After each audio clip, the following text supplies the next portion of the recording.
وقضى ربك ألا تعبدوا إلا إياه وبالوالدين إحسانا إما يبلغن عندك الكبر أحدهما أو كلاهما فلا تقل لهما أف ولا تنهرهما وقل لهما قولا كريما واخفض لهما جناح الذل من الرحمة وقل رب ارحمهما كما ربياني صغيرا.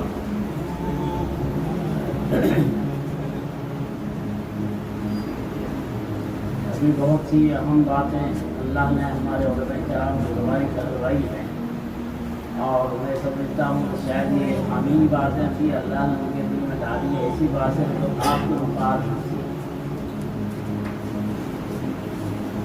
اللہ ہمیں اس پر عمل کی توفیق عطا فرمائے. عزیزان گرامی،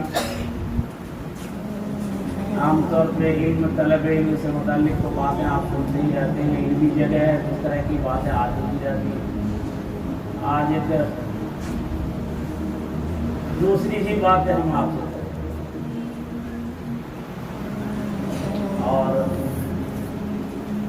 وہ باتیں ایسی ہوگی کہ جس سے آپ کی جو ہے یہ سارا پڑھنا پڑھانا بھی کامیاب ہو جائے گا اور دنیا کامیابی کے ساتھ روپے پیسے مال دولت بھی ملیں گے اور جنت بھی ملے گی انشاءاللہ. اب جو پڑھا ہے اس کے ساتھ ہوگا تو وہ کامیاب ہے، نہیں سارا پڑھا برباد ہو جائے گا. ایسا بھی اصل لگا کے آئے ہیں، ٹھیک ہے، یہاں مفتی صاحب نے محنت کیا، سارے اساتذہ کرام نے کیا، لیکن ہم جو بات بولیں گے اگر ابھی اس بات پر عمل ہوگا تبھی یہ کارآمد ہوگا، نہیں تو یہ علم چھین نہیں سکتا. وہ ہمارا موضوع کیا ہوگا؟ ماں اور باپ. کیا؟ ماں اور باپ. اللہ تعالیٰ نے قرآن پاک میں جو ارشاد فرمایا ابھی میں نے پڑھی کتنی تفصیل کے ساتھ اللہ نے بیان فرمایا. وَقَضَى رَبُّكَ أَلَّا تَعْبُدُوا إِلَّا إِيَّاهُ وَبِالْوَالِدَيْنِ إِحْسَانًا. اے محمد صلی اللہ علیہ وسلم، آپ کے پروردگار کا یہ حکم ہے، اللہ کے ساتھ کسی کو شریک میں ٹھہراؤ اور ماں باپ کے ساتھ اچھا سلوک کرو. إِمَّا يَبْلُغَنَّ عِندَكَ الْكِبَرَ، تمہارے پاس يَبْلُغَنَّ عِندَكَ أَحَدُهُمَا أَوْ كِلَاهُمَا، ماں باپ دونوں یا دونوں میں سے کوئی بڑھاپے کو پہنچ جائے، اس کے ساتھ کیسے برتاؤ کرو گے؟ تفصیل سے قرآن تفصیل کی کتاب تو نہیں ہے، قاعدہ کا نماز ہے، نماز کا طریقہ بتایا قرآن پڑھنا ہے نا، بتایا پہلے نماز پڑھو. دیکھیے کتنی چھوٹی چھوٹی بات بتا رہے اللہ تعالیٰ قرآن پاک میں کہ اللہ ماں باپ میں سے کوئی دونوں ہو جائے، کوئی بڑھاپے کو پہنچ جائے تو تم فلا تقل لهما اف، انہیں اف بھی نہ کہو. بیٹا ذرا فلا تقل، یہ بھی اف، فلا تقل لهما اف ولا تنهرهما، جھڑکو نہیں کسی چیز. کیسے بات کرو؟ قل لهما قولا کریما، عزت کے ساتھ بات کرو، احترام کے ساتھ بات کرو. واخفض لهما جناح الذل من الرحمة، اپنے دونوں بازو کو نرمی کے ساتھ جھکائے رہا کرو ان کے سامنے. وقل رب ارحمهما، اور یہ دعا بھی کیا کرو کہ اللہ ان پر رحم فرمائیے جس طرح جب ہم چھوٹے تھے تو ہم پر رحم فرمایا تھا. اسی تفصیل سے اللہ نے بیان کرو. اپنی عبادت کے لیے یہ نہیں کہا نماز پڑھو روزہ رکھو، اللہ کی عبادت کرو، شرک نہیں کرو. اب ماں باپ کا ہوتا ہے بھائی ایک بات کہہ دیا، ماں باپ کی اطاعت کرو، اس کی خدمت کرو، لیکن دیکھو کچھ بھی نہ کہو، جھڑکو بھی نہیں، دعا بھی کرو، ان کے ساتھ مہربانی سے نرمی کے ساتھ پیش آؤ. کتنے تفصیل بیان ہے. اللہ کے رسول صلی اللہ علیہ وسلم نے پوچھا الا انبئکم باکبر الکبائر، لوگوں میں بتاؤں تم کو کہ سب سے بڑا گناہ کیا ہے؟ بلکہ روایت ماتا کا صلی اللہ علیہ وسلم نے پوچھا بتاؤ سب سے بڑا گناہ کیا ہے؟ صحابہ نے کہا اللہ رسول کی زیادہ جانتے ہیں، آپ ہی بتائیں. تو فرمایا سب سے بڑا برا الاشراک باللہ و حقوق الوالدین، سب سے بڑا گناہ اللہ کے ساتھ شریک ٹھہرانا اور ماں باپ کی نافرمانی کرنا۔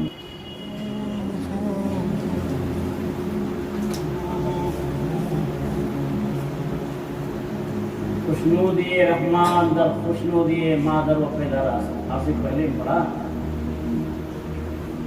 پڑھو وہ کیا کے آپ کیا کے لیے مولانا صاحب کیا کے لیے پھر تو کیا خوب لچھے دار تقریر کریں گے، واہ واہ واہ واہ ہو جائے گا نا، کیا اس لیے پڑھو گے؟ نعوذ باللہ، اس لیے نہیں پڑھنے کا، اللہ کو راضی کرنے کے لیے کیا کے لیے پڑھو گے؟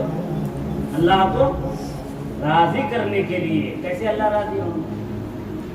اللہ سوادہ آدمی جس چیز کو نہیں جانتا اس کا دشمن ہوتا ہے۔ اللہ راضی کیسے ہوں؟ اللہ کے حکم پر چلنے سے۔ اللہ ناراض کیسے ہوتے ہیں؟ اللہ کے حکم پر نہ چلنے سے، جن چیزوں سے اللہ نے منع کیا اس کو کرنے سے، اس میں نہیں رکنے سے۔ تو اللہ کس بات سے راضی ہے، کس بات سے ناراض ہے، یہ پڑھنے کے ذریعے ہوگا، کتابوں کے ذریعے علماء کے سال لگائیں گے، یہ سب چیزیں معلوم ہوں گی۔ تو معلوم ہوگی تو اللہ کے حکموں پر چلیں گے، اللہ نے جن چیزوں سے روکا اس سے ہم رکیں گے تو اللہ راضی ہوتے ہیں۔ تو اللہ کے راضی ہونے کے ذریعہ ماں باپ کو خوش کرنا۔ سب تو پڑھنے نہیں آئے گا نا، لیکن ماں باپ تو سب کے پاس ہے نا، نہیں ہے نا؟ ماں باپ کو خوش کر لو، اللہ خوش ہو جائے گا انشاءاللہ۔ اب ماں باپ کی ناراضگی میں اللہ تعالیٰ ناراض ہوتا ہے۔ ماں باپ کو ناراض کر کے آئے اور بخاری شریف پڑھ رہے ہو، ہوگا کارگر دل دکھا دیا وہاں سے، بابر ہاؤس سے کنیکشن ختم کر لیا، اور بخاری شریف اور حافظ قرآن یہ سمجھنے کی شیطان وہاں سے نظر لگا سکتا ہے۔ اب ہم تو مہمان رسول ہیں، فرشتے ہمارے لیے پر بچھاتے ہیں، تو کیا ضرورت ہے ماں باپ کی تابعداری کرنے کی؟ اس لیے اس کو گرہ لگا لیجیے، وہیں سے آپ کی ترقی کی زینت، بھائی ماں باپ وہاں سے ترقیات آپ کی شروع ہوگی انشاءاللہ۔ اور علم میں ایسے اللہ نے ماں باپ کا دل ایسا بنایا ہے کہ اس کو ناراض کرنے کے باوجود بھی راضی ہی رہتے ہیں، لیکن خدا نہ کرے کہ ایسی بات ایسے اعمال آپ سے سرزد ہو جائے جس سے آپ کے ماں باپ ناراض ہوں، تو آپ کہیں کے نہ رہیں گے، پڑھ لکھنے کے بعد بھی، عالم حافظ مولانا بننے کے بعد بھی آپ کہیں کے نہ رہیں گے۔ ماں کے قدموں تلے جنت ہے، باپ جنت کا دروازہ ہے، یوں کہا گیا ہے۔ لوگ پیر کے پیچھے تو پیچھے رہتے ہیں، ایک حکم کی خلاف ورزی نہیں ہونا چاہیے۔ اب ماں باپ کے فکر و حکم کرو، کیا ماں باپ کا حق پیر سے کم ہے؟ پیر کے بارے میں اللہ نے بتایا وَقَضَىٰ رَبُّكَ تفصیل کے ساتھ، ماں باپ کے بارے میں نے بتایا۔ غالباً مکے میں حرمین شریفین میں کہیں پورے دنیا کے علماء کرام کی ٹیم تھی، اب بات چل رہی تھی، یہی بات چل رہی تھی کہ استاذ کا درجہ بڑھا ہے یا ماں باپ کا؟ تو اکثر علماء کی رائے تھی کہ اللہ خلقکم من بطون امہاتکم لا تعلمون شیئا، ارے تم ماں کے پیٹ سے پیدا ہو کچھ جانتے تھے؟ کچھ نہیں جانتے تھے۔ اللہ نے تم کو علم دیا، علم کے ذریعے سے سب کچھ جاننے لگے، عالم ہوئے، فلاں ہوئے، قابل ہوئے۔ اللہ نے کیا کون سکھایا؟ استاد سکھایا، استاد نے اللہ کو پہچانوایا۔ اللہ اور رسول کے احکامات تمہارے تک کیسے آئے؟ استادوں کے ذریعے آئے۔ اس لیے سبوں نے یہ کہا کہ استاد کا حق زیادہ، پیر کا حق زیادہ۔ مجلس میں حضرت مفتی سعید صاحب نور اللہ مقدوری دارالعلوم دیوبند کے شیخ الحدیث حضرت نے فرمایا کہ نہیں، یہ تو قیاس ہے نا آپ کا، کہ ٹھیک ہے استاد کے ذریعے ہم اللہ رسول کو، قرآن کو، حدیث کو، سب کچھ کو سمجھا، یہ قیاس کر کے نہ بول رہے ہیں، قیاس کر کے جب قرآن حدیث میں نہیں مثال موجود ہو، جب قیاس کریں گے نا، جہاں صریح اللہ کا حکم ہے وَقَضَىٰ رَبُّكَ أَلَّا تَعْبُدُوا إِلَّا إِيَّاهُ وَبِالْوَالِدَيْنِ إِحْسَانًا، تو جس ماں باپ کے سلسلے میں صراحتاً قرآن بیان کر رہا ہے، اس کو آپ چھوڑ کر کے قیاس کریں گے، سب ان کا بالکل آپ کا صحیح ماں باپ آپ کیا کریں؟ بھائی بات تو لمبی ہو جائے گی، ہمارے درمیان امریکہ صاحب پتا ہے تم اس کو کہ نہیں، 7 سمندر پار سے آئے ہوئے، بخاری شریف پڑھاتے ہیں، بڑی شخصیت ہے نا، ان کی باتیں موٹی موٹی باتیں چھوٹے بچوں خاص طور پر آج کی اس مجلس اس موضوع پہ باتیں اس مجلس میں نہیں ہوتی ہے، ہوتی ہے علمی کی بات ہوتی، ماں باپ کی بات نہیں ہوتی ہے نا، اس لیے لے کر چلو گے کہ یہ سارا پڑھنا پڑھایا اسی وقت کامیاب ہوگا جب ہم ماں باپ کو لے کر کے چلیں انشاءاللہ، پڑھنے سے پہلے بھی، پڑھنے کے درمیان بھی اور پڑھنے کے بعد بھی انشاءاللہ پاور ہاؤس وہی ہے۔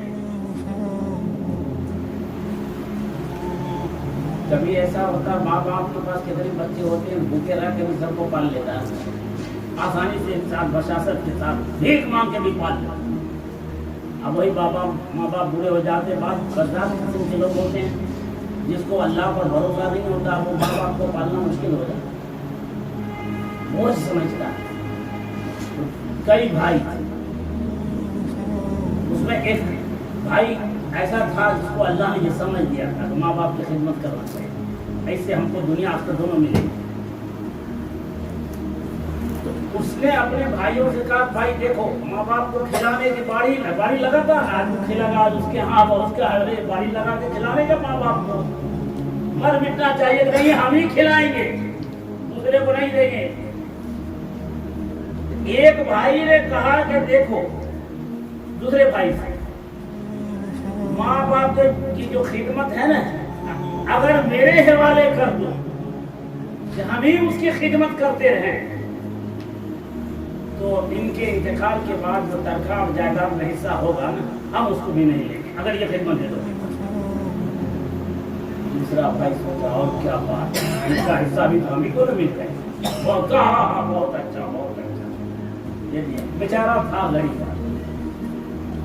تھا غریب، لیکن یہ خدمت شوق سے لے لیا، خدمت کرتا رہا، جیسے ہوا بال بچے کی پرورش کے ساتھ ماں باپ کو خدمت کرتا رہا، تنگی سے دقت سے اسرت سے تنگی جو گزر گیا، ماں باپ انتقال کر گئے، جو ترکہ زمین جائیداد میں جو حصہ تھا وہ بھی انہوں نے نہیں لیا، سب بھائیوں نے بانٹ لیا، سب بھائی تو خوشحال ہی، بیچارہ غریب تھا، پہلے بھی غریب تھا اب بھی غریب۔ انتقال کے بعد خواب دیکھا، خواب یہ دیکھا کہ کوئی آدمی کہہ رہا ہے کہ فلاں جنگل میں اشرفی ہے، کچھ زیادہ مقدار ہے، لے آؤ۔ تو خوابی میں یہ پوچھا کہ اس میں برکت ہوگی؟ کہا نہیں برکت نہیں، کہا نہیں لے۔ دوسرے دن خواب دیکھا فلاں جنگل میں ایک اشرفی ہے، لے آؤ، اتنا اشرفی ہے۔ تو پوچھا برکت ہوگی؟ کہا نہیں برکت نہیں ہوگی، کہا نہیں لے۔ پھر تیسری رات خواب دیکھا ایک اشرفی ہے فلاں جگہ، جا کر کے لے آؤ۔ اب پوچھا برکت ہوگی؟ کہا ہاں برکت ہوگی، کہا لے۔ آنکھ کھلی تو جو خواب میں نشان بتایا تھا وہاں جا کے دیکھا تو صحیح معنی کا اشرفی، ایک اشرفی، بڑا خوش ہو، لے لیا، لے کے آ رہا تھا، سوچا چلو آج کچھ آمدنی ہو گئی کہ گھر کا کھانا اچھا ہو جائے، تو راستے میں مچھلی بک رہی تھی تو مچھلی خرید لی، مچھلی خرید کے لایا، گھر پہ کہا علیہ کو بناؤ، اللہ نے دیا ہے برکت کی چیز۔ مچھلی جو بنانے لگی اہلیہ تو اس میں ایک قیمتی ہیرے جواہر کی چیز تھی، مچھلی کی قیمت تھی، اب اسے جا کر کے بازار میں بیچا تو مالدار ہو گیا۔ پھر دوسرے دن خواب میں دیکھا، کہا یہ سب ماں باپ کے خدمت کے صلے میں اللہ نے دیا، ماں باپ کے خدمت کے صلے میں اللہ نے دیا۔ ٹھیک ہے انشاءاللہ خدمت کرو گے، یہ تیری کتاب پر محنت کرنی ہے، دعا وہاں سے لے۔ ٹھیک ہے کبھی کچھ ہو جائے جلدی سے صحیح پکڑ گیا۔ بچوں نے سمجھا کر دے رہے معاف کر دیا. باپ نے کہا بیٹا آؤ ادھر, وہ لے آؤ خرید کے, اب تم نہیں گئے, حرام کیا. ماں باپ کو حکم کرو. اس لیے کہیں کہیں باپ کی تعلیم کے باپ کو کہا گیا کسی چیز میں حکم نہیں, حکم ٹوٹے گا, انہیں کہا بچہ ہو جائے گا, تو فلاں چیز آ جاتا تو اچھا تھا, یہ حکم نہیں ہوا. آپ سمجھدار بیٹا ہو بدل گیا, سمجھ رہے ہو؟ اس لیے جتنا حکم ٹوٹے گا اور گناہ کبیرہ ہوگا, جتنا گناہ ہے, ایک گناہ ہے کبیرہ جہنم میں لے جانے کے لیے کافی ہو جائے. اس لیے ماں باپ کی خدمت کیجیے, شوق سے کیجیے, اور آپ کو یہ دنیا اور آخرت میں کامیاب دینے والی چیز ہے. پڑھائی میں برکت ہوگی, علم میں برکت ہوگی, عمر میں برکت ہوگی, نسلوں میں برکت ہوگی, مال و دولت میں برکت ہوگی. انشاءاللہ دنیا اور آخرت دونوں جہاں کامیابی ملے گی. اللہ تعالیٰ ہمیں اس پر